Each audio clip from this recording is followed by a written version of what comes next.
Hello guys, അപ്പോൾ ഇന്നത്തെ യാത്ര കോയമ്പത്തൂർക്കാണ് കേട്ടോ. കോയമ്പത്തൂർ നമ്മളൊരു ബിസിനസ് ഡീലിന് വേണ്ടിയിട്ട് പോയതാണ്. അപ്പോൾ നിങ്ങൾ ഈ കാണുന്നത് നമ്മുടെ പാലക്കാട് കോയമ്പത്തൂർ ഹൈവേ ആണ്. നമ്മുടെ കുതിരാനൊക്കെ വരുന്ന അതേ ഹൈവേ തന്നെ.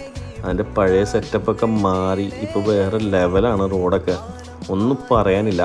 അപ്പോൾ അങ്ങനെ നമ്മൾ ബോർഡറൊക്കെ കടന്ന് കോയമ്പത്തൂരെത്തി. രാവിലെ തന്നെ നാസ്ത കഴിഞ്ഞാണ് പുറത്തിറങ്ങിയപ്പോൾ ചേച്ചി നിന്നിട്ട് നല്ല അടിപൊളി കരിക്ക് വിൽക്കണ്. അപ്പോൾ ഒന്നും നോക്കിയില്ല, 2 എണ്ണം മേടിച്ച്. അതിൽ തന്നെ അണ്ണന്മാർ കരിക്കൊക്കെ പാഴ്സൽ കൊണ്ടുപോകുന്നുണ്ട്. നല്ല അടിപൊളി കരിക്ക്, നമ്മുടെ നാട്ടിൽ കിട്ടുന്ന പോലെ കാണാൻ തന്നെ എന്തൊരു ബർക്കത്തായിരുന്നു അറിയോ. മാത്രമല്ല ടേസ്റ്റും, അതിൽ വെള്ളം നല്ല ഗ്യാസുള്ള വെള്ളമായിരുന്നു. ഇങ്ങനത്തെ കരിക്കൊക്കെ നമ്മുടെ ഇവിടെ കിട്ടാൻ വളരെ ചാൻസ് കുറവാണ്.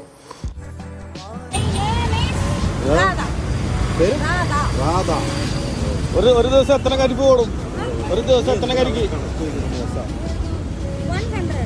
100 ഒരു ദിവസം. നല്ല കരിക്ക്, നല്ല സൂപ്പർ ടേസ്റ്റ്. ഇങ്ങനെ നമ്മൾ ഡീലൊക്കെ കഴിഞ്ഞ് തിരിച്ചു വന്ന വഴിക്ക് അളിയൻ്റെ ഫേവറേറ്റായ ആമ്പൂർ ബിരിയാണി കഴിക്കാനായിട്ട് കയറി. ഞങ്ങളാണ് ഫസ്റ്റ് അവിടെ കയറിയത്. ഒരൊറ്റ മനുഷ്യൻ പോലും ഉണ്ടായിരുന്നില്ല കേട്ടോ.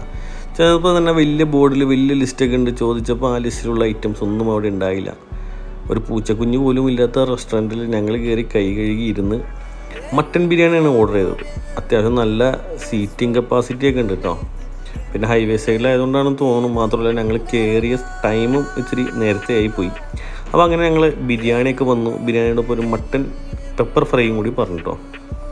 സത്യം പറയട്ടെ, ഈ മട്ടൻ ബിരിയാണി എനിക്ക് ഓക്കെ ഗുഡായിരുന്നു. പക്ഷെ പെപ്പർ ഫ്രൈയിൽ വന്ന പീസുകൾ ഇന്നലത്തെ ആണോ എന്ന് ചെറിയൊരു സംശയം എനിക്കുണ്ടായിരുന്നു. ഒന്നില്ലെങ്കിൽ അത് പൊരിച്ച എണ്ണ കാറിയതാണ്, അല്ലെങ്കിൽ അത് ഇന്നലത്തെ തന്നെയായിരുന്നു എന്നാണ് എൻ്റെ ഉറപ്പായ വിശ്വാസം. കാരണം നമുക്ക് കഴിക്കുമ്പോൾ അറിയാൻ പറ്റുമല്ലോ.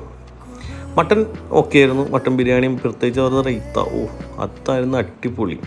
അങ്ങനെ ഫുഡ് അടിയും കഴിഞ്ഞ് ഇല വടിച്ച് നിൽക്കുന്ന സീനാണ് നിങ്ങൾ ഈ കാണുന്നത്.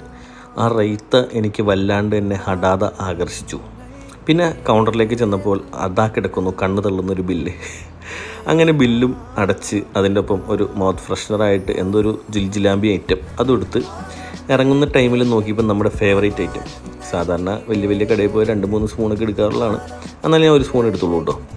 അങ്ങനെ ദ ഗ്രേറ്റ് ആമ്പൂർ സ്റ്റാർ ബിരിയാണിയും കഴിച്ച് ചെറിയൊരു നെഗറ്റീവോളി റിവ്യൂവുമായി ഞാൻ തിരിച്ച് ആലുവയിലേക്ക്